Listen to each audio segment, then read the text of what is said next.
Hello tout le monde! Aujourd'hui, nous nous retrouvons pour discuter des carences éventuelles dans une alimentation végétale et surtout, comment les éviter.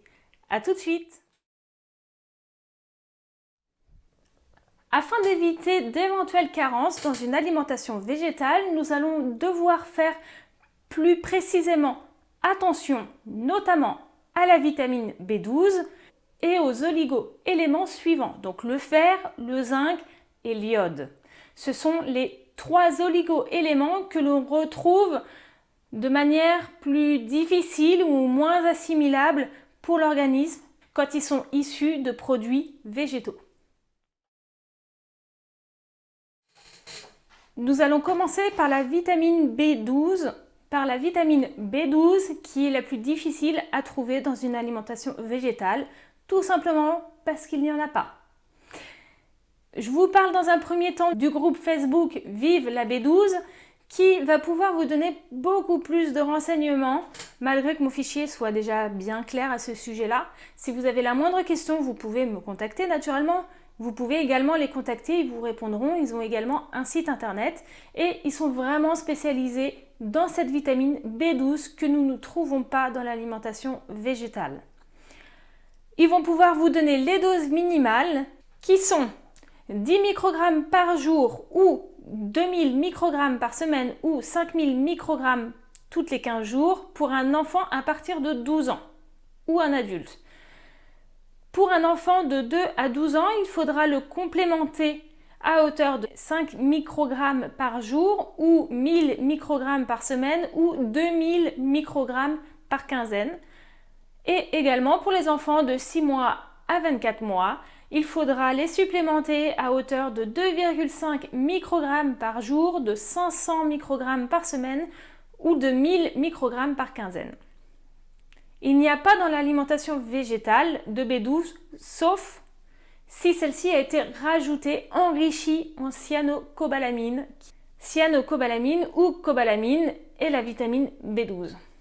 Pour contrôler un dosage en B12, il faut savoir qu'il est mieux de réaliser un test urinaire. Tous les médecins n'acceptent pas ce test-là, mais c'est ce qu'il y a de mieux pour vérifier le dosage en B12. Les symptômes d'une carence en B12 sont très variés, très larges. Ça peut commencer par une langue irritée ou dégradée, des diarrhées, de l'anorexie, des douleurs dorsales et dans les membres. Il peut également avoir de l'alopécie, de l'anémie, une perte d'énergie, des palpitations, des tachycardies, une dégradation du système nerveux, des fourmillements que l'on retrouve souvent chez des véganes non complémentés, mais qu'on en retrouve également chez des omnivores qui font pas bien attention à leur alimentation et qui mangent pas forcément les aliments qui leur conviennent, en tout cas pour la B12. On peut avoir une vision floue, une cécité progressive, une démarche anormale, une mémoire défaillante, de la paranoïa, de l'hallucination, de la confusion, de la dépression, de la démence. On peut également avoir un effondrement des défenses immunitaires. Pour vous complémenter en vitamine B12, vous pouvez prendre de la Veg 1, de la Veganicity, de la B12 de chez Solgar. Maintenant, nous allons voir le fer. Déjà, dans un premier temps, il faut savoir qu'il y a 2 sortes de fer dans l'alimentation. Il y a le fer héminique, issu de produits animaux, qui est absorbé à hauteur de 25%. Et il y a le fer non héminique, qui lui est issu de produits d'origine végétale, de produits végétaux, et qui, lui, s'assimile entre 5 à 12%. C'est-à-dire, votre consommation de fer, par exemple, dans une pièce de viande rouge, vous pourrez l'absorber 25% de sa quantité en fer.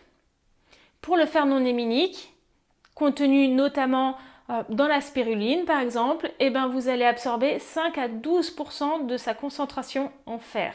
Autant vous dire que vous soyez mangeur de viande ou non, il est important de faire attention à sa consommation de fer et notamment à voir s'il n'y a pas lieu de se supplémenter, complémenter en fer. Que vous soyez en carence ou non de fer, le fer se prend majoritairement avec de la vitamine C qui lui permet d'améliorer son assimilation. Donc le fer et la vitamine C se prennent au cours du même repas. Donc n'hésitez pas à prendre un fruit comme du kiwi, des oranges, pas forcément du jus d'orange tout fait puisqu'il y a une concentration de vitamine C qui est faible. Il faut savoir que la vitamine C, elle s'oxyde à la lumière, donc forcément elle meurt à la lumière. Préférez donc des jus de fruits en briques et si possible au rayon frais si vous n'avez pas la possibilité d'acheter des oranges ou de faire vos propres jus d'orange pressés. Il faut savoir également qu'il est recommandé d'éviter de boire du thé ou du café durant le repas où vous prenez du fer ou votre repas riche en fer, que ce soit des aliments ou votre complémentation. Le rôle du fer, tout simplement, il transporte l'oxygène dans le sang, dans les muscles et il participe à de nombreuses réactions enzymatiques nécessaires à la respiration des cellules. Il joue un rôle primordial dans l'immunité de l'organisme. Ces symptômes de carence, une fatigue, des palpitations, de l'essoufflement, des vertiges, des maux de tête, une faiblesse en se levant d'une chaise, la peau ou les cheveux secs, les ongles cassants, le teint pâle, les cernes, c'est très large. Une carence en fer peut également diminuer les performances intellectuelles. Les symptômes d'une anémie sont rares puisque l'anémie arrive progressivement. Elle s'immisce insinueusement dans votre vie. Les besoins nutritionnels recommandés en fer. Alors pour un enfant de 0 à 6 mois, on est à 0,27 microgrammes. Pour un enfant de 7 à 12 mois, on est à 11 microgrammes. Pour un enfant de 1 à 3 ans, on est à 7 microgrammes par jour. Pour un enfant de 4 à 8 ans, on est à 10 microgrammes. Pour un enfant de 9 à 13 ans, on est à 8 microgrammes. Alors attention, quand on dit enfant de 9 à 13 ans, non réglé. À partir du moment où votre fille commence à être réglée, il faudra augmenter les doses. Et donc là, on augmente à 15 microgrammes. Pour un enfant de 14 à 18 ans, 11 microgrammes pour un homme, 15 microgrammes pour une femme. Un adulte des 19 à 50 ans, il va falloir 8 microgrammes pour un homme, 18 microgrammes pour une femme. Et pour un adulte de plus de 51 ans, il faudra 8 microgrammes, peu importe que vous soyez une femme ou un homme. Pour les femmes enceintes, il vous faudra 27 microgrammes par jour durant toute votre grossesse, voire même après. Au cours de l'accouchement, il y a quand même une perte sanguine importante. De ce fait, nous allons avoir moins de concentration en fer dans notre organisme. Pour les femmes qui allaitent, il faudra prévoir entre 9 à 10 microgrammes par jour. Il est important de se complémenter en fer uniquement si vous en avez besoin. Donc si vous avez une tendance à être anémié en fer régulièrement, vous pouvez envisager une cure saisonnière, par exemple au printemps, en automne ou les deux si vous avez besoin des deux, de 1 à 3 mois. Et vous pouvez prendre notamment la marque Solgar. Pour les personnes qui ne sont pas habituées aux carences au fer, allez consulter un médecin qui vous fera un bilan sanguin pour estimer votre niveau de carence et vous verrez ensuite si vous pouvez remonter votre dosage en fer avec des produits alimentaires naturels ou si vous devez envisager une complémentation. Toujours, faites attention que le fer soit bien non héminique si vous êtes végétarienne, végétalienne ou végane. Si vous êtes flexitarien, c'est vous que ça regarde. Si vous voulez prendre du fer héminique, c'est à vous de prendre cette décision. Idéalement, on trouve une quantité de fer plus dans les produits oléagineux, dans les légumes secs, dans les légumes verts et dans les fruits secs.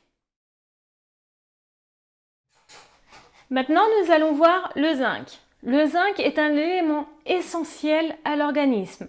Il participe à plus de 200 réactions enzymatiques et il intervient sur le fonctionnement de certaines hormones, notamment les hormones de croissance, l'insuline, etc. Il intervient également sur le système immunitaire, dans la formation des spermatozoïdes, dans la vision nocturne, la croissance, le goût, etc.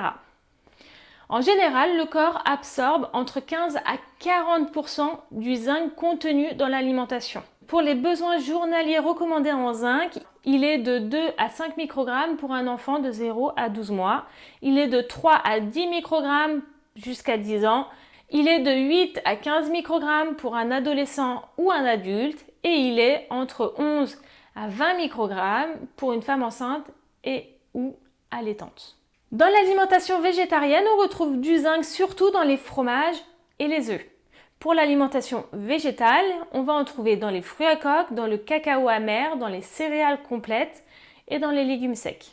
La carence en zinc peut entraîner de la fatigue, des rhumes, un manque d'appétit, de la dépression, des engourdissements cérébraux, de l'acné, des taches blanches sur les ongles notamment. Il peut entraîner également des cheveux secs, ternes, fragiles, une perte de cheveux plus conséquente qu'à l'ordinaire. C'est également un des symptômes d'une carence en fer, n'oubliez pas. Nous allons voir l'iode maintenant. Donc l'iode joue un rôle essentiel dans la contraction musculaire et notamment cardiaque. Il maintient l'équilibre acido-basique du corps et aide à l'équilibre hydrique de l'organisme. C'est-à-dire que le sel contenu dans l'iode va permettre de stocker l'eau dans le corps et être toujours bien hydraté. Et donc il aide également à l'hydratation des cellules. Sa quantité régule la pression artérielle. Notamment pour les personnes qui font de l'hypertension, il est recommandé de manger moins, voire plus du tout salé. De se contenter uniquement de l'iode contenu dans l'alimentation. Les besoins journaliers d'une personne sont situés entre 1 à 2 grammes par jour. Notre alimentation nous en procure généralement plus.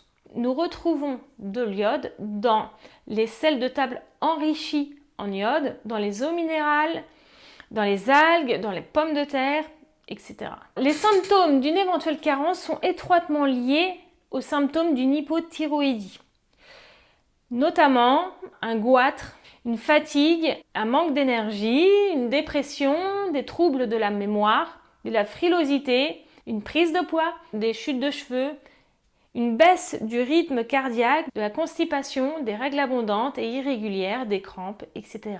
Il faut savoir que l'iode régule la thyroïde, donc c'est plutôt normal que les symptômes d'une carence en iode ressemblent à ceux de l'hypothyroïdie. Cette vidéo est maintenant terminée, j'espère qu'elle vous aura plu, qu'elle vous aura donné plus d'informations sur les oligo-éléments et la vitamine, notamment B12, où il faut faire particulièrement attention dans un mode de vie végétalien, végétarien et vegan. Si vous avez la moindre question, n'hésitez pas à commenter la vidéo, que ce soit sur YouTube ou également sur la plateforme en ligne. J'y répondrai avec grand plaisir. Vous pouvez également m'envoyer un mail à vegieavenue@gmail.com ou sur mes pages Facebook et Instagram Veggie Avenue.